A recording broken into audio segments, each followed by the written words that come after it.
Če nečesa še nismo storili do sedaj, pa bi želeli, lahko to naredimo sedaj. Zdaj je čas. Nikakor se ne obtožujmo ter ne krivimo sebe. Zavedajmo se, da nismo sami na tej poti. Veliko ljudi je šlo skozi podobne situacije in so uspeli. Naj nam bodo zgled. Ne izgubimo upanja in vere.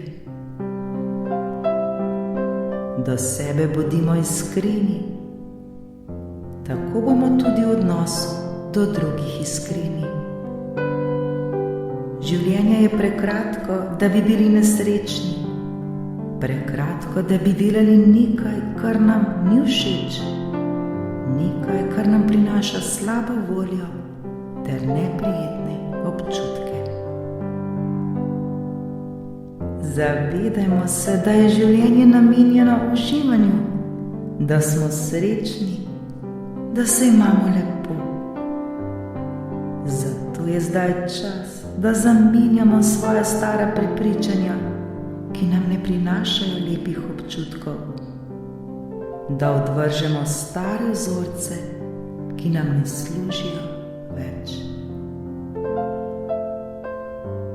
Vedno poskušajmo videti pozitivno v vseh stvarih, povsod iščimo dobro.